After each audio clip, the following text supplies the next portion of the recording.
September 17th, 1961, 6:45 on a Sunday evening. The Abyssinian Baptist Church, on West 138th Street, was packed beyond capacity. 300 people filled the pews, lined the walls, stood in the back, near the double doors. It was the most powerful church in Harlem, maybe in all of Black America. And sitting in the front pew, dressed in a charcoal suit, with his trademark fedora, resting on the seat beside him, was Bumpy Johnson. He'd been summoned, not asked, summoned, by Congressman Clayton Powell, Jr., the most powerful black politician in the country, the man who'd broken barriers, who'd fought segregation, who'd given Harlem a voice in Washington. Powell's assistant had delivered the message 3 days ago: "The congressman needs to speak with you, Sunday evening. The church. It's urgent." Bumpy knew what urgent meant. He'd been hearing rumors for weeks. The FBI was circling Powell like vultures: financial irregularities, campaign finance violations, allegations of misused funds. J. Edgar Hoover had a file on Powell thick as a phone book, and Hoover was looking for leverage. And when the FBI needed leverage on a black politician, they always came looking for connections to organized crime, which meant they'd come looking for Bumpy Johnson. Powell walked out from the side door that led to his office, moving with that confident stride that had carried him through Congress, through protests, through decades of fighting for civil rights. He was 52 years old, handsome, charismatic, wearing a perfectly tailored navy suit. Behind him came 4 men in identical dark suits, white shirts, thin ties. They didn't need to identify themselves. Everyone in that church knew FBI agents when they saw them. The congregation went quiet. This wasn't a normal service.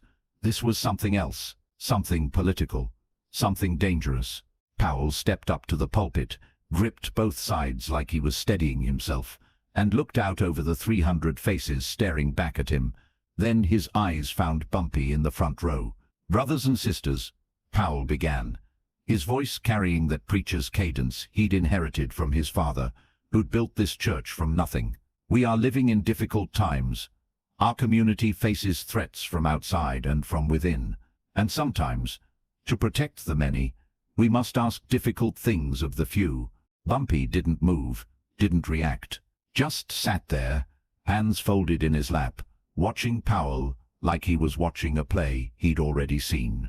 "The federal government," Powell continued, "has asked for our cooperation in rooting out organized crime. The Italian families that have tried to exploit our community, that have brought drugs and violence to our streets. They want our help in building cases, in providing testimony, in ensuring justice." The 4 FBI agents stood against the wall near the altar. They weren't hiding. They wanted to be seen. Wanted everyone in that church to understand this wasn't just a sermon. This was official. "Mr. Ellsworth Johnson," Powell said, looking directly at Bumpy, "would you please stand?" The church held its breath. 300 people turned to look at Bumpy Johnson, the man everyone knew ran Harlem's underworld, the man who'd survived Dutch Schultz and Lucky Luciano and Frank Costello, the man who'd spent decades building an empire the FBI had never been able to touch. Bumpy stood slowly, no hurry, no fear. He buttoned his suit jacket, adjusted his cuffs, and turned to face Powell with that same calm expression he wore when someone put a gun to his head.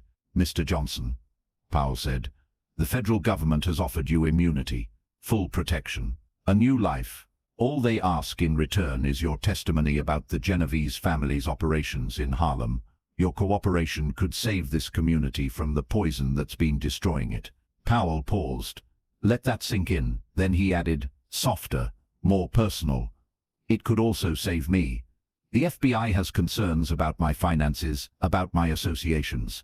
If I can show I'm cooperating with their investigation, if I can deliver someone significant, those concerns might disappear. And Bumpy, I'm asking you, as a friend, as a brother from this community, help me help all of us." The silence in that church was absolute. People weren't breathing. The 4 FBI agents were watching Bumpy, waiting to see if he'd take the deal. Immunity, protection, a way out. Bumpy looked at Powell for a long moment. Then he looked at the congregation. Then back to Powell. "Congressman," Bumpy said, his voice quiet, but carrying through the church like it was amplified. "Can I address the people?" Powell hesitated. This wasn't part of the script, but with 300 witnesses and 4 FBI agents watching, he couldn't refuse. Of course. Bumpy walked to the center aisle, stood where everyone could see him. He didn't go to the pulpit. That was Powell's space. Bumpy spoke from the floor, eye level, with his community. "Congressman Powell just told you the FBI wants my cooperation," Bumpy began. "What he didn't tell you is why the FBI has concerns about his finances. So let me tell you." Powell's face went pale. Many details of this era were never officially recorded. If stories like this interest you, feel free to subscribe and stay with us. "The FBI has evidence," Bumpy continued, "that Congressman Powell took illegal campaign contributions, that he used government funds for personal trips, that he's been living beyond his means, and they want to know where the money came from." Bumpy paused. "Now, I don't know if those allegations are true. I'm not a federal investigator, but I do know this. The FBI told the congressman that if he delivers me, if he convinces me to testify against the Genovese family, they'll make his problems disappear." The congregation stirred. Whispers. Shock. "So what you just witnessed," Bumpy said, "wasn't a congressman asking me to help the community. It was a congressman trying to save himself by sacrificing me. And he's doing it here, in this church, in front of all of you, hoping the pressure of public expectation would force me to say yes." Powell found his voice. "Bumpy, that's not—" "Let me finish," Bumpy said, and his tone, still quiet, still controlled, made Powell stop mid-sentence. "Congressman, you've been in Washington for 5 years. In that time you've given speeches, you've voted on bills, you've represented Harlem in Congress. That's honorable work. But before you went to Washington, who took care of this community?" Powell didn't answer. "When the police were beating people for being black, who made the police think twice? When landlords were evicting families for being a day late on rent, who made sure those families had somewhere to sleep? When the Italian mob tried to flood Harlem with heroin in the 40s, who pushed them out?" Bumpy let those questions hang in the air. "I did.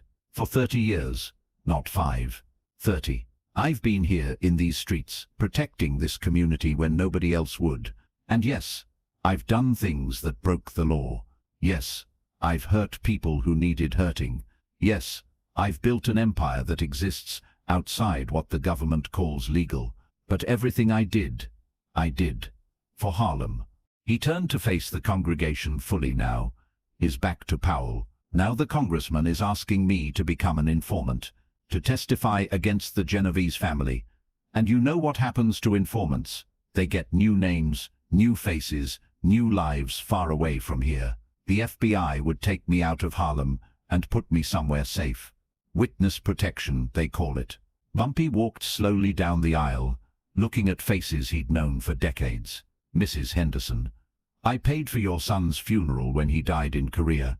Mr. Williams, I made sure the bank didn't foreclose on your house in '53.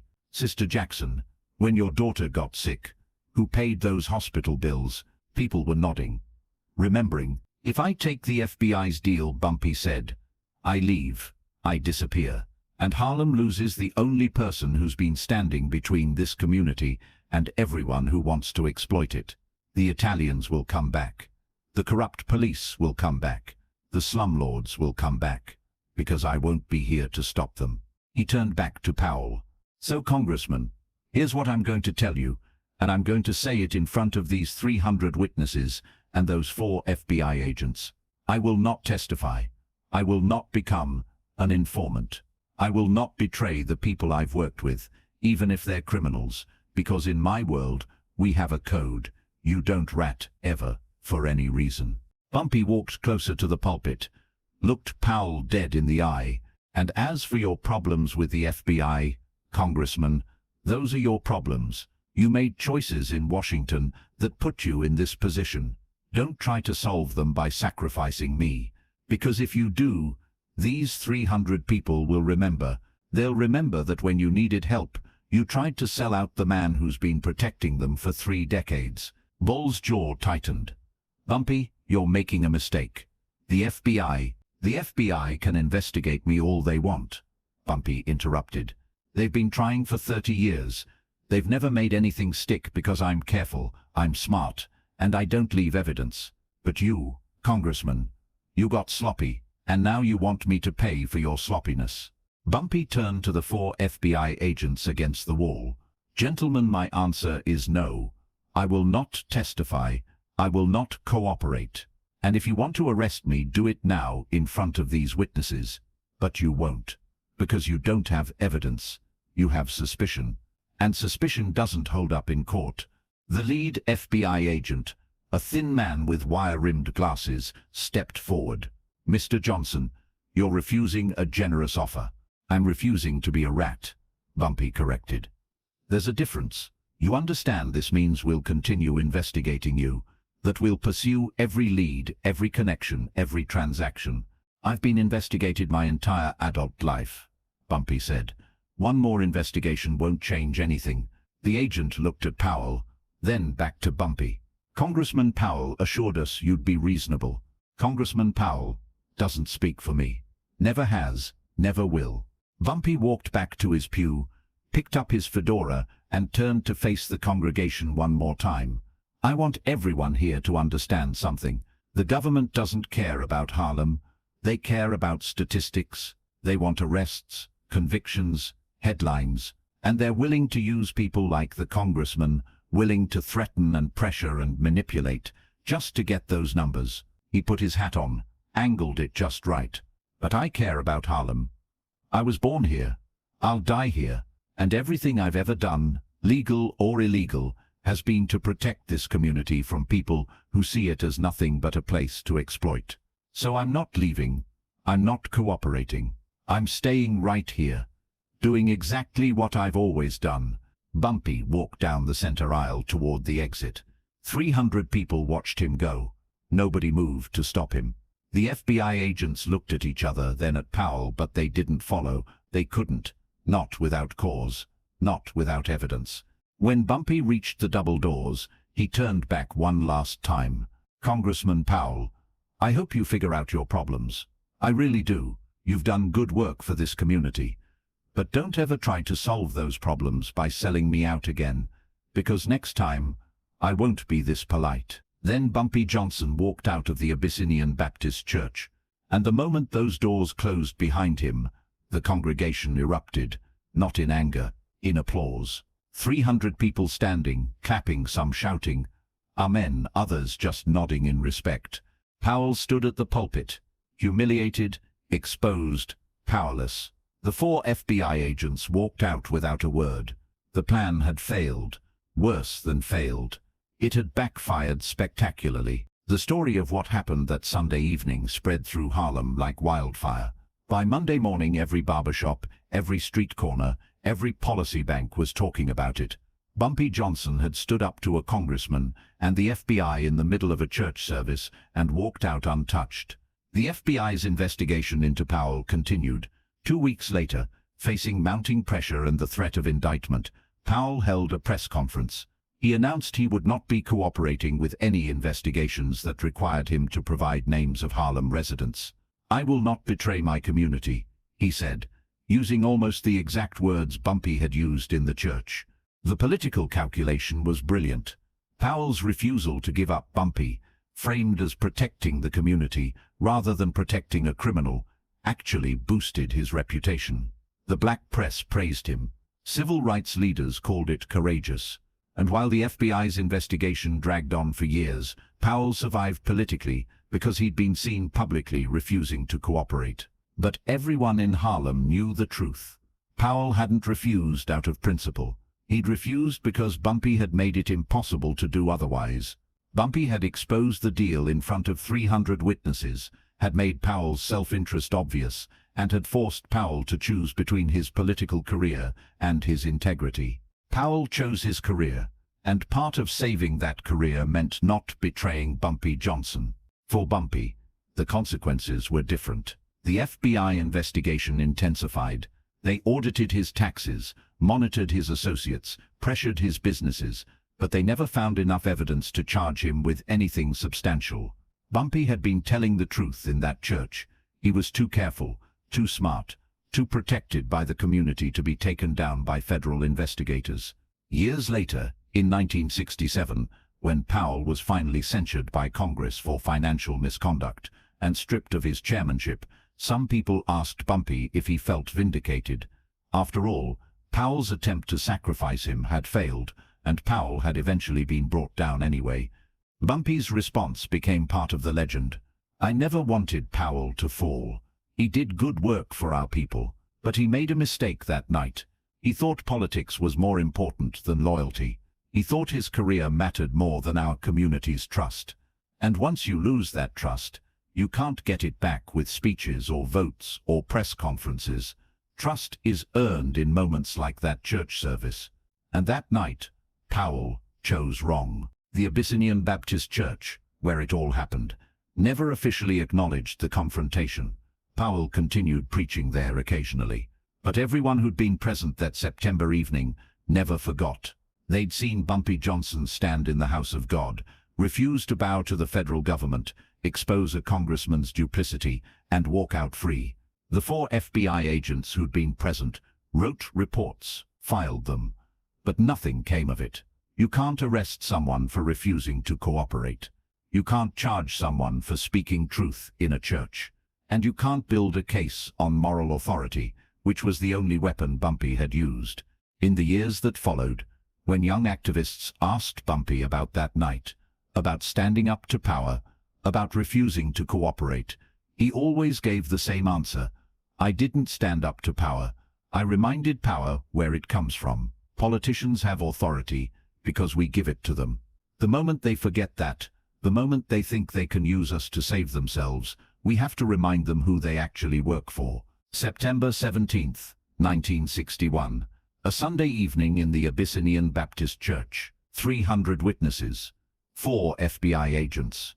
1 congressman trying to save his career, and Bumpy Johnson, standing alone in the center aisle, choosing loyalty over freedom, community over safety, and proving that sometimes the most powerful move is simply refusing to move at all.